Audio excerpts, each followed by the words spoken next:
B Nagendra ಅವರು ಖುದ್ದು ಅವರೇ ಈ ರಾಜೀನಾಮೆ ವಿಚಾರವನ್ನ ತಮ್ಮ ಇಂಗಿತವನ್ನ ವ್ಯಕ್ತಪಡಿಸಿದ್ದಾರೆ.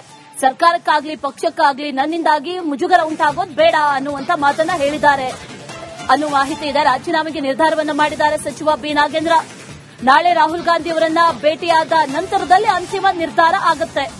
ಸಿಎಂ ಡಿಕೆ ಶಿವಕುಮಾರ್ ಹಾಗೆ ರಾಹುಲ್ ಗಾಂಧಿ ಇಬ್ರು ಕೂಡ ಭೇಟಿಯಾಗುವಂತಹ ಸಂದರ್ಭದಲ್ಲಿ ರಾಜೀನಾಮೆ ವಿಚಾರವನ್ನ ಚರ್ಚೆ ಮಾಡ್ತಾರೆ. ಆ ನಂತರದಲ್ಲಿ ಇದರ ನಿರ್ಧಾರ ಆಗುತ್ತೆ ಅನ್ನುವಂತ ಮಾಹಿತಿ ಸದ್ಯಕ್ಕಿದೆ. ನಮ್ಮ ಜೊತೆ ಅರವಿಂದ್ ಬೆಲ್ಲದವರು ದೂರವಾಣಿ ಸಂಪರ್ಕದಲ್ಲಿದ್ದಾರೆ. ಸರ್ ನಮಸ್ತೆ. ಸಂಘಟಿತ ಹೋರಾಟ ಯಾವ ರೀತಿ ಆಗುತ್ತೆ ಅನ್ನುವಂಥದ್ದನ್ನ ನಾವು ಕೇಂದ್ರದಲ್ಲಿ ಗಮನಿಸಿದ್ವಿ. ಅದೇ ರೀತಿಯ ಒಂದು ಸಂಘಟಿತ ಹೋರಾಟ ಇಲ್ಲೂ ಕೂಡ ನಡೆದಿದ್ದನ್ನ ಗಮನಿಸಿದ್ವಿ. ಇದು ಎಷ್ಟು ಮಟ್ಟಿಗೆ ಪಾಸಿಟಿವ್ ಆಗುತ್ತೆ ಅನ್ನುವಂತ ಪ್ರಶ್ನೆ ಒಂದು ಕಡೆಯಲ್ಲಿ ಆದ್ರೆ, ಮತ್ತೊಂದು ಕಡೆಯಲ್ಲಿ ಬಿ ನಾಗೇಂದ್ರ ಈಗ ರಾಜೀನಾಮೆ ಕೊಡೋದಕ್ಕೆ ನಿರ್ಧಾರ ಮಾಡಿದ್ದಾರೆ ಅನ್ನುವಂತ ಮಾಹಿತಿ ಕೇಳಿಸ್ತಾ ಇದೆ. ಸರ್ ನನ್ನ ಧ್ವನಿ ಕೇಳಿಸ್ತಾ ಇದೆಯಾ? ಕೇಳಿಸ್ತಾ ಇದೆ. ಬಿ ನಾಗೇಂದ್ರ ಅವರು ರಾಜೀನಾಮೆ ಕೊಡೋದಕ್ಕೆ ತಮ್ಮ ಇಂಗಿತವನ್ನ ಖುದ್ದು ವ್ಯಕ್ತಪಡಿಸಿದ್ದಾರೆ ಅನ್ನೋ ಮಾಹಿತಿ ಇದೆ. ಈಗ ಅನಿವಾರ್ಯವಾಗಿ ಅವರು ಕೊಡ್ತಿದ್ದಾರೆ. ಈಗ ರಾಜ್ಯಪಾಲರೆಲ್ಲ ಪ್ರಾಸಿಕ್ಯೂಷನ್ಗೆ ಮತ್ತೆ ಕೊಡ್ತಾರಂತ ಗೊತ್ತಾದಕ್ಕೂ ಈಗ ಅನಿವಾರ್ಯವಾಗಿ ಕೊಡ್ಬೇಕಂತ ಪ್ರಸಂಗ ಬಂದಿದ್ದಕ್ಕೆ ಕೊಟ್ಟಿದ್ದಾರೆ. ಅವರೇನು ತಾವು ನಾಚಿಕೆ ಪಟ್ಕೊಂಡು ಅಥವಾ ನೈತಿಕ ರೀಸನ್ ದಿಂದ ಕೊಟ್ಟಿದ್ದಲ್ಲ. ಅದು ಅವ್ರು ಇನ್ನೂ ಅವ್ರು ಕೊಡೋ ತನಕನೂ ಭರವಸೆ ಇಲ್ಲ ಇವ್ರದ್ದು, ಕಾಂಗ್ರೆಸ್ ಅವ್ರದ್ದು.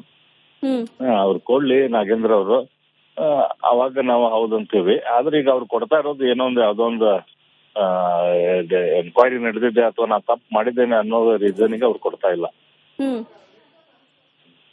ಈಗ ರಾಜೀನಾಮೆ ಕೊಡೋದಕ್ಕೆ ಮುಂದಾಗಿದ್ದಾರೆ, ಸಿಎಂ ಜೊತೆನೂ ಮಾತಾಡಿದ್ದಾರೆ ಅನ್ನೋ ಮಾಹಿತಿ ಇದೆ. ನಿಮ್ ಹೋರಾಟ ಹಾಗಾದ್ರೆ ಮುಂದೆ ಯಾವ ರೀತಿ ಆಗಿರುತ್ತೆ? ಈಗ ಪಾದಯಾತ್ರೆ ಮಾಡುವಂತಹ ಯೋಚನೆಗಳು ಕೂಡ ಇದೆ, ಅದ್ರಲ್ಲಿ ಬದಲಾವಣೆಗಳಾಗುತ್ತಾ ಹಾಗಾದ್ರೆ ರಾಜೀನಾಮೆ ಕೊಟ್ಟ ನಂತರದಲ್ಲಿ? ನೋಡೋಣ, ಅದ್ರ ಬಗ್ಗೆ ಇನ್ನು ಪಾರ್ಟಿ ಫೋರಮ್ದಲ್ಲಿ ಡಿಸ್ಕಸ್ ಮಾಡಬೇಕು. ಇವ್ರು ರಾಜೀನಾಮೆ ಕೊಟ್ಟ ನಂತರ ಅದನ್ನ ಪಾರ್ಟಿ ಫೋರಮ್ದಲ್ಲಿ ಡಿಸ್ಕಷನ್ ಆಗುತ್ತೆ. ಓಕೆ.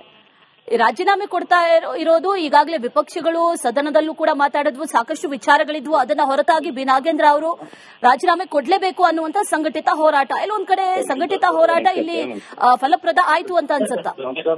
ನಮ್ ಸಂಘಟಿತ ಹೋರಾಟ ಮತ್ತೇನಾರ ಇದು ಪಾದಯಾತ್ರೆ ಮಾಡ್ತೇವೆ ಅಂತ ಹೇಳಿದೇವಲ್ಲ, ಅದು ಕೂಡ ಪ್ರೆಷರ್ ಆಗಿರ್ತೈತಿ. ಅದ್ರ ಜೊತೆ ರಾಜ್ಯಪಾಲರು ಸರ್ಕಾರಕ್ಕೆ ಬರೆದಿದ್ದಾರೆ, ಈ ರೀತಿ ಕೇಸ್ಗಳಿದಾವ, ಕೋರ್ಟ್ದಲ್ಲಿ ಇದೆ, ಇದಕ್ಕೆ ನಾವು ಪ್ರಾಸಿಕ್ಯೂಷನ್ ಪರ್ಮಿಷನ್ ಕೊಡ್ಬೇಕಂತ ಮಾಡಿದ್ದೇವೆ, ನಿಮ್ ವಿಚಾರ ಏನು ಅಂತ ಹೇಳಿ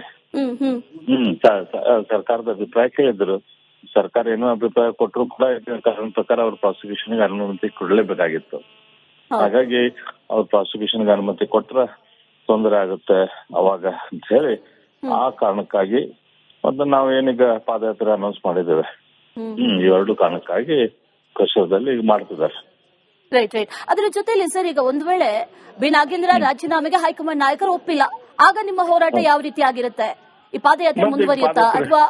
ಪಾದಯಾತ್ರೆ ಮುಂದೆ ಸರ್ಟನ್ಲಿ ಅವಾಗಂತೂ ಪಾದಯಾತ್ರೆ ಮುಂದುವರ್ತಾ ಇರುತ್ತೆ. All right.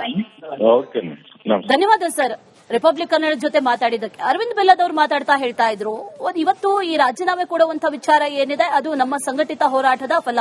ಅದರ ಜೊತೆಯಲ್ಲಿ ಈಗ ರಾಜೀನಾಮೆಯನ್ನ ಕೊಟ್ಟಿಲ್ಲ ಅಂತಂದ್ರೆ ಮುಂದಿನ ದಿನಗಳಲ್ಲಿ ಹೋರಾಟ ಹೆಚ್ಚಾಗಲಿದೆ ಅನ್ನುವಂತ ಮಾತನ್ನ ಕೂಡ ಹೇಳಿದ್ರು. ಅದರ ಜೊತೆಯಲ್ಲಿ ಈ ರಾಜೀನಾಮೆ ಕೊಡ್ಲೇಬೇಕಾದಂತ ಪರಿಸ್ಥಿತಿಗೂ ಕೂಡ ಬಂದಿದ್ದಾರೆ ಅನ್ನುವಂತ ವಿಚಾರ. ಖುದ್ದು ಬಿ ನಾಗೇಂದ್ರ ಅವರು ಡಿಕೆ ಶಿವಕುಮಾರ್ ಅವರ ಜೊತೆಯಲ್ಲಿ ದೂರವಾಣಿಯಲ್ಲಿ ಒಂದು 15 ನಿಮಿಷಗಳ ಕಾಲ ಮಾತಾಡಿದ್ರು ಅನ್ನುವಂತ ಮಾಹಿತಿ ಇದೆ. ಆ 15 ನಿಮಿಷಗಳ ಕಾಲ ಚರ್ಚೆ ಆಗಿದೆ. ಈ ರೀತಿ ಎಲ್ಲ ಬೆಳವಣಿಗೆಗಳು ಆಗ್ತಾ ಇದೆ. ಮುಂದಿನ ದಿನಗಳಲ್ಲಿ ಬಿಜೆಪಿ ಹಾಗೆ ಜೆಡಿಎಸ್ ಪಾದಯಾತ್ರೆಯನ್ನ ಕೂಡ ಮಾಡುವಂತಹ ನಿಟ್ಟಿನಲ್ಲಿ ಹೊರಟಿದೆ.